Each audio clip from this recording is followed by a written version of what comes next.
1938, Berlín. Ministerio Imperial de Aviación. Un grupo de altos funcionarios contemplaba los planos extendidos ante ellos sobre la mesa, y sus rostros palidecieron de horror. Lo que veían contradecía todas las leyes de la ingeniería aeronáutica y del sentido común. Delante de ellos estaba el proyecto de un avión cuya cabina no estaba ubicada en el centro del fuselaje, como en todas las aeronaves normales, sino desplazada hacia el lado derecho. El motor, por su parte, se encontraba a la izquierda, creando una estructura completamente asimétrica.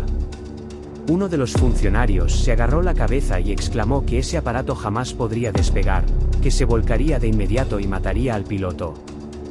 Los demás asentían, totalmente de acuerdo.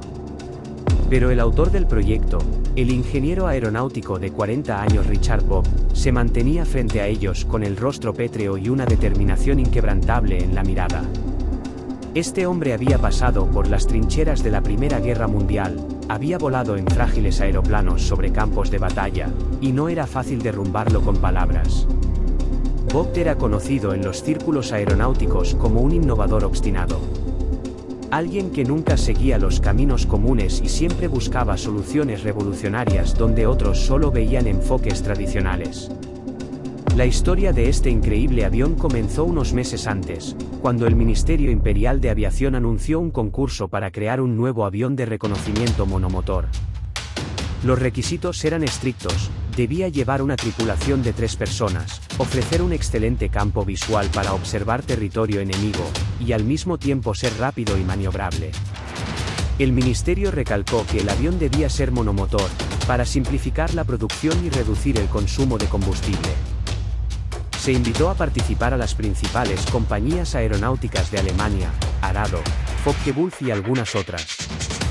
La empresa Blomibus, donde trabajaba Bock, ni siquiera fue invitada, pues se especializaba en hidroaviones y no en aviones terrestres de reconocimiento. Pero Bock no era de los que se quedan sentados cuando aparece la oportunidad de crear algo verdaderamente revolucionario. Llevaba tiempo reflexionando sobre problemas fundamentales del diseño aeronáutico. Todos los aviones de la época se construían siguiendo el mismo esquema simétrico: motor delante en el centro, cabina detrás, alas en el medio, y cola atrás.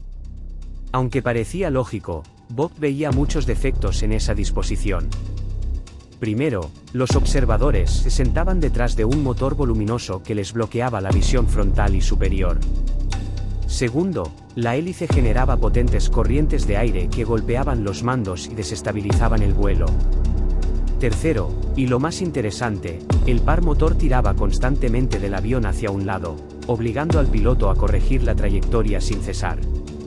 En realidad, los aviones simétricos volaban de forma simétrica, y los pilotos luchaban contra la máquina en lugar de que ésta obedeciera limpiamente.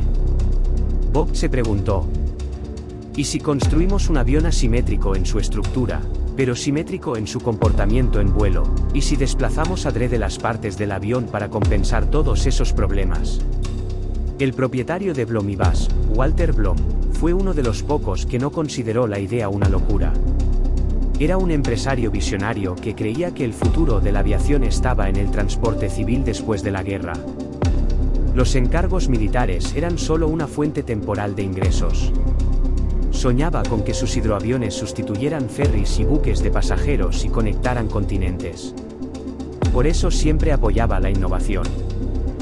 El propietario de Blomibus, Walter Blom, fue uno de los pocos que no consideró la idea una locura. Era un empresario visionario que creía que el futuro de la aviación estaba en el transporte civil después de la guerra. Los encargos militares eran solo una fuente temporal de ingresos. Soñaba con que sus hidroaviones sustituyeran ferries y buques de pasajeros y conectaran continentes. Por eso siempre apoyaba la innovación. Cuando Bock llegó con los planos del avión asimétrico, Blom vio una oportunidad única de fama mundial. Aprobó el proyecto, aunque el ministerio ni siquiera los había invitado. Bock y su equipo se lanzaron a trabajar con entusiasmo. Decidió colocar un motor BMW 132 en el lado izquierdo, en un fuselaje separado que llegaba hasta la cola. En el lado derecho situó una góndola totalmente acristalada de plexiglas con la tripulación de 3 personas, piloto adelante, observador en el centro y artillero atrás. Esta góndola ofrecía un campo visual incomparable en todas direcciones. El ala unía ambas partes y estaba calculada para compensar la distribución desigual del peso. Bob demostró matemáticamente que el avión sería estable en vuelo. El primer prototipo estuvo listo a finales de 1938. Cuando lo sacaron a la pista, todos quedaron inmóviles. Parecía un avión armado a partir de dos máquinas distintas. El piloto de pruebas caminó a su alrededor frunciendo el ceño, murmurando que aquello no volaría. El motor rugió, el avión aceleró, tembló, se levantó el morro, y despegó. Voló estable, maniobró, aterrizó sin problemas. El piloto, pálido, dijo sus primeras palabras: «Esta máquina vuela mejor que muchos aviones normales». La noticia se difundió rápidamente. Uno de los interesados fue el legendario as de la Primera Guerra Mundial y general coronel de la Luftwaffe, Ernst Udet. Él era piloto de verdad y valoraba las ideas arriesgadas. Tras inspeccionar el avión, incluso voló en él como observador. Al aterrizar estaba entusiasmado. Pero no todos compartían su opinión. El comandante supremo de la Luftwaffe, Hermann Göring, era profundamente escéptico. Llamó al Bv-141 un truco circense, y prefirió apoyar al competidor, Focke-Wulf, que presentó el Fv-189U, un bimotor de diseño clásico. Aunque las especificaciones exigían un monomotor, Göring ignoró el incumplimiento porque prefería la fiabilidad de dos motores. La empresa Arado también presentó su proyecto AR-198, que el ministerio había planeado adoptar de antemano. Pero tras volarlo resultó ser un fracaso total, inestable y con pobres prestaciones. El proyecto fue cancelado. Esto abrió una oportunidad para Bob, pero debía demostrar que su asimétrico Bv-141 era superior al Fw-189 bimotor. El 4 de abril de 1940 se realizaron pruebas comparativas oficiales. Ambos aviones impresionaron, pero el Bv-141 tenía ventajas claves: era más barato, más fácil de mantener y su visibilidad era aún mejor que la del GU. También demostró ser extremadamente estable, desmintiendo a los escépticos. La comisión informó que cumplía casi todos los requisitos. Udet presionó para su adopción. Contra todo pronóstico, en 1939 el ministerio anunció un pedido de 500 Bv-141. Un triunfo absoluto.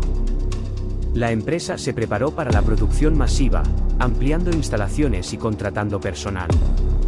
Se planificaba usar el avión especialmente en el frente oriental, antes de la Operación Barbarroja. Pero pronto surgieron los problemas. 1. La góndola acristalada era una trampa mortal. Incluso con blindaje, era vulnerable a balas y metralla. Los pilotos se negaban a volar dentro de un acuario.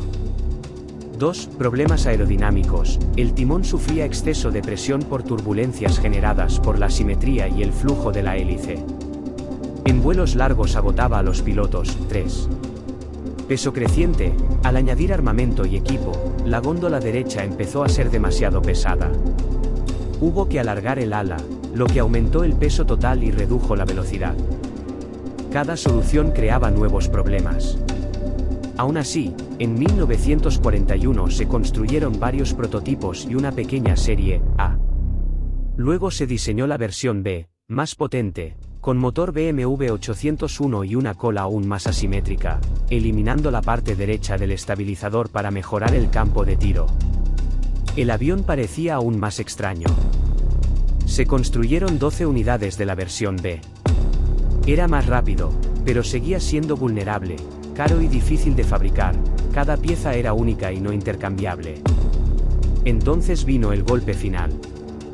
En 1942 los aliados bombardearon la fábrica de Focke-Wulf en Bremen, destruyendo la producción del Fw-200 Cóndor, incluido el avión personal de Hitler. Alemania necesitaba urgente reanudar la producción de estos cuatrimotores. El ministerio ordenó a Blom y Bass cancelar todos sus proyectos, incluido el Bv-141, y dedicarse exclusivamente a construir Kanders bajo licencia. Era una orden incuestionable. el Bv-141 quedó abandonado. Los pocos ejemplares se dejaron deteriorar bajo la intemperie. Ninguno entró en combate. Ninguno voló misiones sobre la URSS. Algunos solo se usaron para entrenamientos. Al final de la guerra, los aliados encontraron restos de estas máquinas peculiares. Los británicos llevaron un ejemplar relativamente intacto a Inglaterra para analizarlo. Tras desmontarlo por completo, su conclusión fue contradictoria. Por un lado, reconocían la audacia e ingenio, por otro, consideraban la construcción demasiado complicada para tiempos de guerra.